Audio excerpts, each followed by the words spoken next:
ಯಾದಗಿರಿ ಜಿಲ್ಲೆಯ ಸುರಪುರ ತಾಲೂಕಿನ ರಂಗಪೇಟ ಗ್ರಾಮದ ಡಾಕ್ಟರ್ ಬಾಬು ಜಗಜೀವನ್ ರಾಮ್ ಸಮುದಾಯದ ಭವನದಲ್ಲಿಂದು ಅಗಲಿದ ಧೀಮಂತ ನಾಯಕ ಡಾಕ್ಟರ್ ರಾಜ್ ವೆಂಕಟಪ್ಪ ಅವರಿಗೆ ಮಾದಿಗ ಸಮಾಜದ ವತಿಯಿಂದ ಶ್ರದ್ಧಾಂಜಲಿ ಹಾಗೂ ನುಡಿನಮನ ಕಾರ್ಯಕ್ರಮವನ್ನು ನಡೆಸಲಾಯಿತು.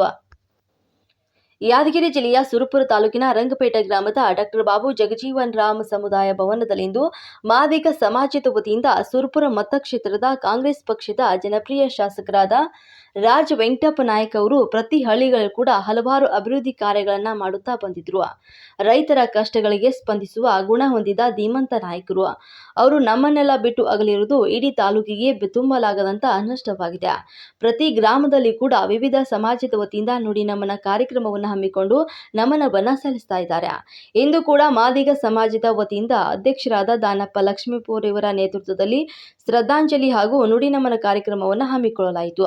ಈ ಕಾರ್ಯಕ್ರಮಕ್ಕೆ ಸುತ್ತಮುತ್ತಲಿನ ಗ್ರಾಮಸ್ಥರು ಆಗಮಿಸಿ ಡಾಕ್ಟರ್ ರಾಜ್ ವೆಂಕಟಪ್ಪ ನಾಯಕನವರ ಭಾವಚಿತ್ರಕ್ಕೆ ಪೂಜೆಯನ್ನು ಸಲ್ಲಿಸಿ 1 ನಿಮಿಷಗಳ ಕಾಲ ಮೌನಾಚರಣೆಯನ್ನು ಮಾಡಿ ಕಾರ್ಯಕ್ರಮಕ್ಕೆ ಚಾಲನೆಯನ್ನು ನೀಡಿದರು. ಈ ಕಾರ್ಯಕ್ರಮದಲ್ಲಿ ದಾನಪ್ಪ ಲಕ್ಷ್ಮೀಪುರ್, ಕಾಂಗ್ರೆಸ್ ಮುಖಂಡರು ಮರಿಯಪ್ಪ ದೇವಪುರ್ ಮತ್ತು ಮಲ್ಲು ಬಿಲ್ಲವ ಮತ್ತು ನಿಂಗಣ್ಣ ದೇವಳಗುಡ್, ಅಪ್ಪಯ್ಯ ಬಿಲ್ಲವ ಹಾಗೂ ಅನೇಕ ಮುಖಂಡರು ಕಾರ್ಯಕರ್ತರು ಭಾಗಿಯಾಗಿದ್ದರು.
ಗೆಲ್ಲಿಸಿ